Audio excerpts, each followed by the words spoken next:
Hello friends, সোমকুক মঞ্জুতে আপনাদের সবাইকে অনেক অনেক স্বাগত। আজ আমি বানাবো সজনে ডাঁটার একটা রেসিপি। আজ আমি বানাবো সজনে ডাঁটা, মিষ্টি কুমড়ো, বড়ি, আলু দিয়ে একটা সুস্বাদু নিরামিষ রেসিপি।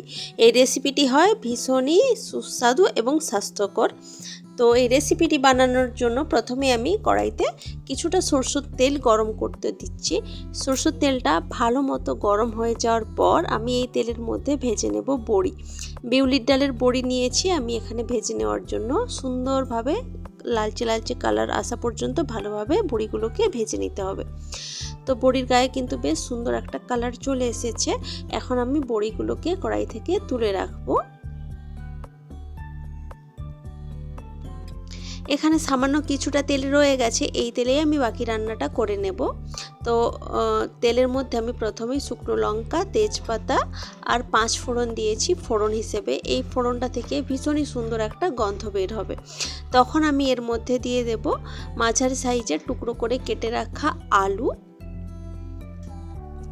আলুগুলোকে এই তেলের মধ্যে বেশ কিছুক্ষণ ধরে ভালোভাবে ভেজে নিতে হবে। আর গ্যাসের আঁচ মিডিয়ামে রেখে আমি আলুগুলোকে ভেজেছি, এতে করে আলুগুলো ভাজাটা ভালো হয়। কিন্তু গ্যাসের আঁচ হাইতে করে ভাজলে আলুগুলো তাড়াতাড়ি পুড়ে যেতে পারে বা খুব তাড়াতাড়ি বাইরে থেকে ভাজা হয়ে যেতে পারে, কিন্তু ভেতরটা ঠিকঠাকভাবে ভাজা হবে না। তো কিছুক্ষণ ভেজে নেওয়ার পর আমি এখানে দিয়ে দিয়েছি বেশ বড় বড় করে ডুমো করে কেটে রাখা মিষ্টি কুমড়ো।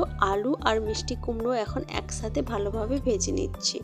কিছুক্ষণ এইভাবেই নাড়াচাড়া করে ভেজে নেওয়ার পর এখন আমি এর মধ্যে দিয়ে দেবো সজনে ডাঁটা। এখন সজনে ডাঁটা খাওয়া তো ভীষণই ভালো, তো সজনে ডাঁটার এইরকমভাবে নানান রকম রেসিপিতে কিন্তু দেওয়া যায়। ভীষণই সুস্বাদুও লাগে এবং শরীরের জন্য ভীষণই ভালো হয়। তো সজনে ডাঁটাটাকে কিছুক্ষণ নাড়াচাড়া করে দেওয়ার পর এখন আমি এর মধ্যে দিয়ে দিলাম হাফ চামচ মতো আদা বাটা, হাফ চামচ জিরের গুঁড়ো, হাফ চামচ হলুদের গুঁড়ো আর দেব লঙ্কার গুঁড়ো। ঝালটা আপনারা আপনাদের পছন্দ মতো দেবেন। তো এই গুঁড়ো মশলা আর আদা বাটাটা দেওয়ার পর আমি সব কিছু একসাথে ভালোভাবে মিশিয়ে নিচ্ছি এবং একটু টাইম নিয়ে ভালোভাবে কষিয়ে নিচ্ছি, এতে করে আদার কাঁচা গন্ধটা চলে যাবে।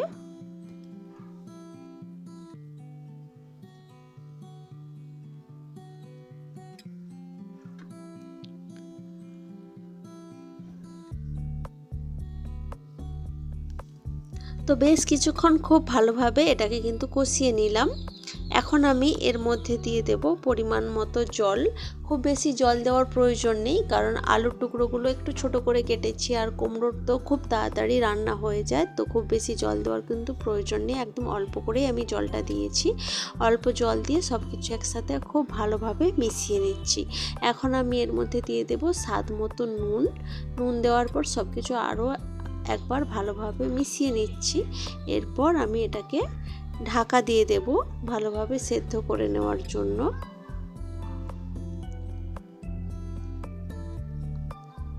তো ঢাকা দিয়ে রেখে দেবো প্রায় 3 থেকে 4 মিনিট মতো পর্যন্ত। 3 থেকে 4 মিনিট মতো পর ঢাকা খুলে দিয়েছি দেখুন।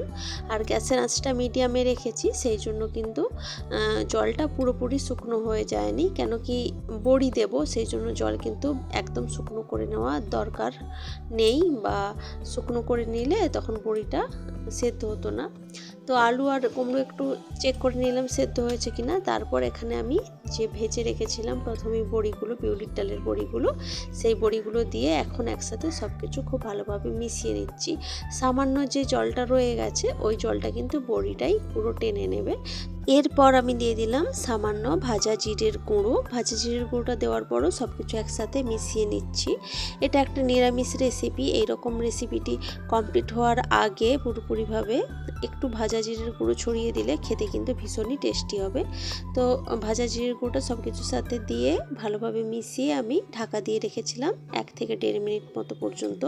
1 থেকে 1.5 মিনিট মতো পর ঢাকা খুলে দিয়ে সব কিছু একসাথে আবারও খুব ভালোভাবে মিশিয়ে নিচ্ছি।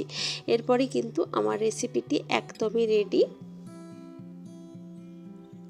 তো রেসিপিটি কিন্তু খুব কম সময়ে এবং খুব কম উপকরণে তৈরি করে নেওয়া যায়, খেতে কিন্তু হয় ভীষণই সুস্বাদু। তো রেসিপিটি আপনাদের কেমন লেগেছে সেটা কিন্তু অবশ্যই কমেন্ট করে জানাবেন। ভালো লাগলে লাইক, কমেন্ট, শেয়ার করবেন এবং প্লিজ আমার চ্যানেলটি সাবস্ক্রাইব করে আমার পাশে থাকবেন। তো আজকের ভিডিওটা এ পর্যন্তই থাক। দেখা হচ্ছে অন্য কোনো দিন অন্য কোনো ভিডিওতে অন্য কোনো রেসিপির সাথে। তো আজকের মতো টাটা বাই বাই।